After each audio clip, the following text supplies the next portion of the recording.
সাধারণ মানুষের ভোগান্তির প্রতীক হয়ে দাঁড়িয়েছে টাঙ্গাইলের ঘাটাইল বিদ্যুৎ অফিস।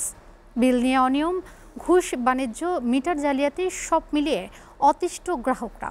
অভিযোগের পাহাড় জমেছে অফিসের সামনে, কিন্তু মিলছে না কোনো সমাধান। বিদ্যুৎ অফিসের ডিজিটাল দুর্নীতি থেকে পরিত্রাণ চায় গ্রাহকরা।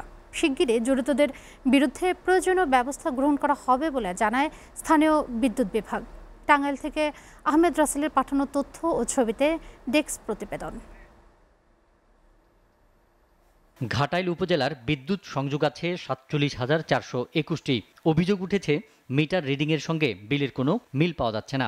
ওয়ালটন আবারও মিলিয়নিয়ার অফারে ওয়ালটন ফ্রিজ কিনে আপনিও হয়ে যেতে পারেন মিলিয়নিয়ার। কারো কারো ক্ষেত্রে গড়মিল দাঁড়িয়েছে ৪,০০০ থেকে ১৬,০০০ ইউনিট পর্যন্ত। সম্প্রতি উপজেলার দীঘলকান্দি ইউনিয়নের আনার গ্রামে ১৫ থেকে ১৬টি সেচ পাম্পে বকেয়া বিদ্যুৎ বিল আদায়ের নামে একের পর এক ভুয়া বিল পাঠিয়েছে বিদ্যুৎ অফিস। শূন্য ইউনিট দেখিয়েও গ্রাহকদের ১৮,০০০ থেকে ৪০,০০০ টাকা পর্যন্ত বিল ধরিয়ে দেওয়া হচ্ছে। বিল না দিলে মামলার ভয়ও দেখানো হয়। অভিযোগ দিয়েও প্রতিকার পাচ্ছেন না গ্রাহকরা। মনে করুন যে আমরা বিল দিবার নিয়ে গেছি, ওই কেস করে থুইছি।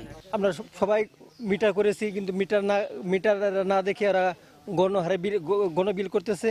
বিদ্যুৎ বিভাগের কর্মকর্তারা বলছেন বিষয়টি অবগত রয়েছেন। এ ঘটনায় জড়িতদের বিরুদ্ধে শিগগিরই প্রয়োজনীয় ব্যবস্থা নেওয়া হবে।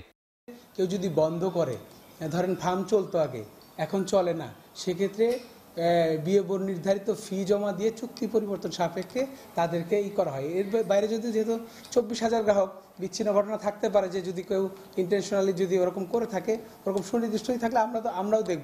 বিদ্যুৎ অফিসের ডিজিটাল দুর্নীতি থেকে পরিত্রাণ চায় ঘাটাইল উপজেলার গ্রাহকরা। SATV news desk.